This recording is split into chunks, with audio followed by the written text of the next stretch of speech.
Aujourd'hui, le ministre de la Gouvernance locale, du Développement et de l'Aménagement du territoire a procédé à la signature d'une convention avec l'association des femmes leaders issues de la diaspora. Donc, c'est un mécanisme qui permet effectivement de faire participer à ces femmes dans l'effort de salubrité. Parce qu'aujourd'hui, nous avons compris que pour lutter durablement contre l'insalubrité, il faut une approche globale, intégrée, mais surtout mobilisatrice. Donc aujourd'hui, pour nous, la stratégie, c'est d'aller vers une forte alliance stratégique entre l'ensemble des parties prenantes. Et cet partenariat, quand même, va dans ce sens. Ça permet effectivement à ces femmes issues de la diaspora qui ont eu à vivre à l'étranger, revenues dans le pays, de leur donner une opportunité pour vraiment participer dans le développement socio-économique du Sénégal.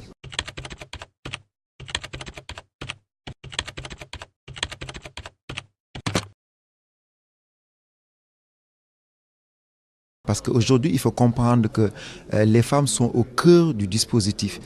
Parce que les déchets, on parle de déchets solides ménagers. Donc, c'est des déchets qui viennent des ménages.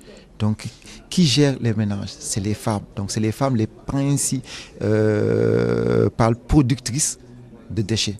Donc, effectivement, si elles sont sensibilisées, si elles sont responsabilisées, ça veut dire qu'on peut assurer une gestion en amont de la problématique. Et ça, c'est plus efficace. C'est-à-dire, si aujourd'hui, au niveau de nos ménages, on arrive à vraiment prendre les meilleures pratiques en matière de gestion des déchets, on aura réglé l'essentiel de la problématique. Aujourd'hui, le problème majeur que nous, gestionnaires de déchets, qu'on a, c'est la disponibilité des poubelles réglementaires.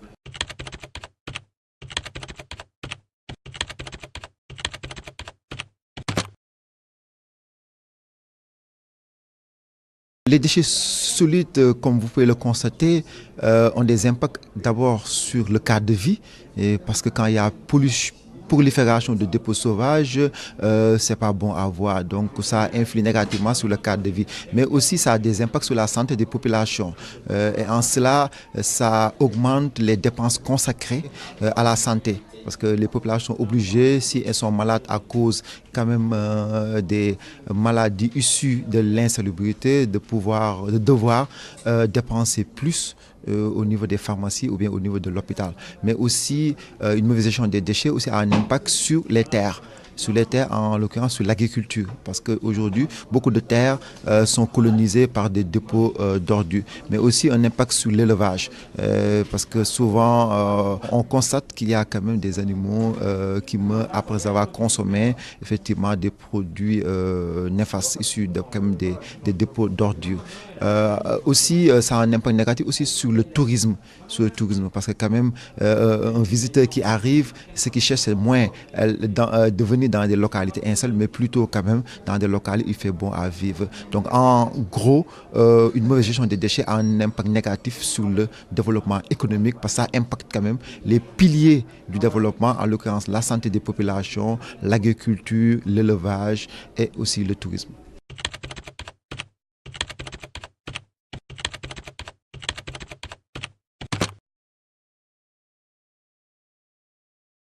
Il suffit de voir le littoral. Dakar quand même compte les plus belles plages, mais la situation actuellement, c'est que ces plages sont colonisées par les déchets. C'est problématique. Au niveau des mers aussi, on les retrouve.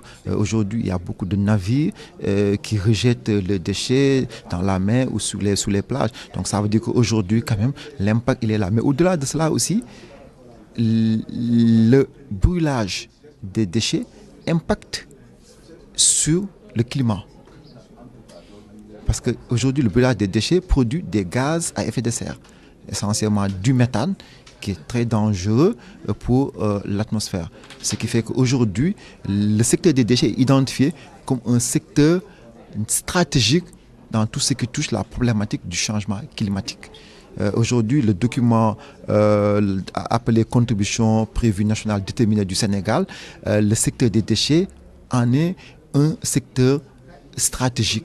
Et aujourd'hui, nous attendons de ce secteur quand même des mesures qui vont aller vers l'atténuation au changement climatique. Donc pour dire que le déchet, au-delà de ce qu'il a comme nuisance, impacte négativement s'il est mal géré sur le climat.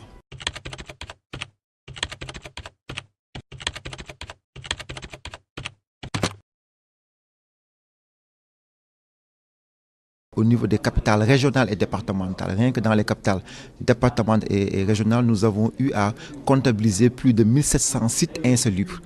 C'est essentiellement des dépôts sauvages, c'est essentiellement des décharges sauvages, c'est essentiellement aussi des dépôts issus des localités, des ménages, mais aussi des sites de forte production de déchets.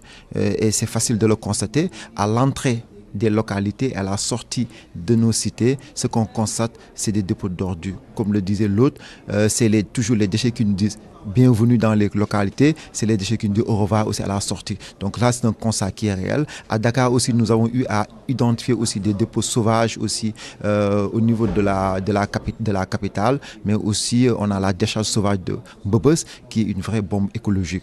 Donc en cela, aujourd'hui quand même, on a vraiment quand même des problèmes écologiques quand même causés par une mauvaise gestion des déchets.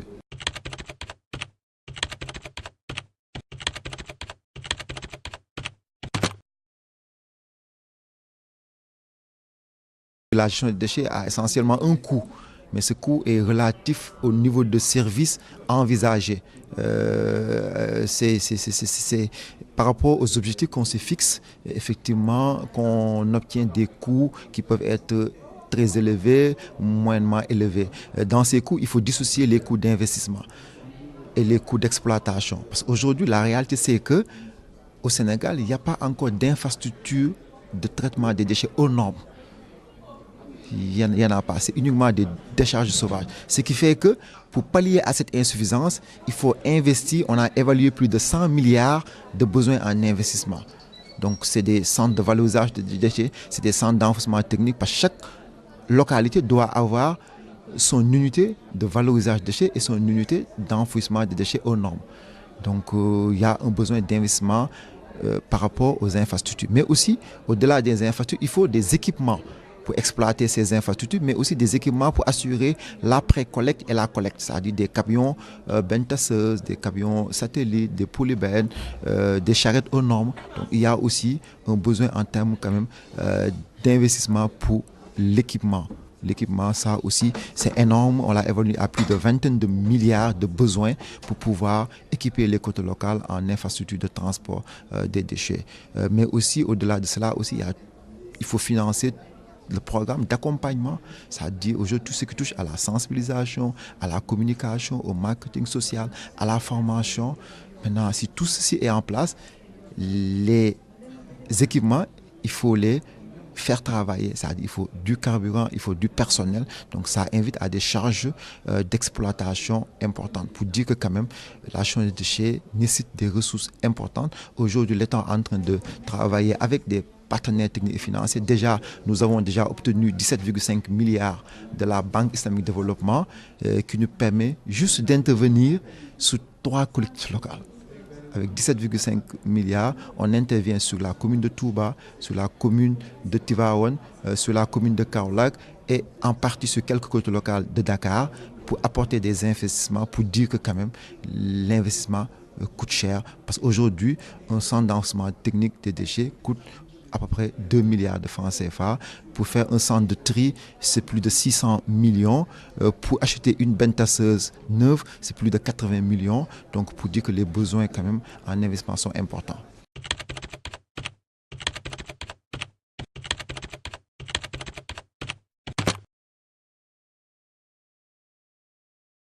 Il y a des nuisances qui sont causées par une mauvaise gestion des déchets, mais par contre, une bonne gestion des déchets permet quand même d'exploiter des opportunités offertes par les déchets. Donc nous avons fait d'abord une campagne nationale de caractérisation des déchets qui nous a permis de déterminer les quantités et la qualité de nos déchets.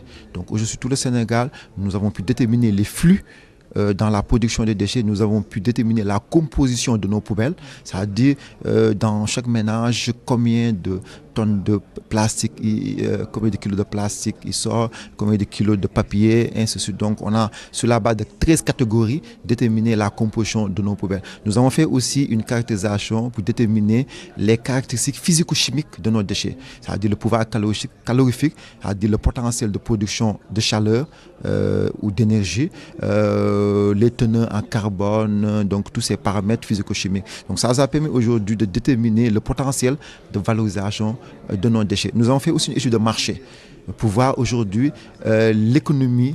Et qu'est-ce que l'économie a besoin de matières recyclables. Et c'est ceci qui a permis de réorienter la stratégie vers la valorisation du potentiel économique de nos déchets. Parce qu'aujourd'hui, avec nos déchets, on peut créer de la richesse, mais aussi on peut créer des emplois. La richesse, comment? Il y a des industries qui utilisent les déchets récupérés comme matière première pour faire des poubelles, pour faire des seaux, pour faire des bassines, pour faire des chaises. On peut utiliser des plastiques récupérés. Donc aujourd'hui, les matières récupérées peuvent être considérées comme matières premières. Mais aussi avec les déchets, on peut faire de l'énergie. Nous sommes revenus récemment de Fès où l'ensemble du réseau d'éclairage public est alimenté par l'énergie provenant des déchets.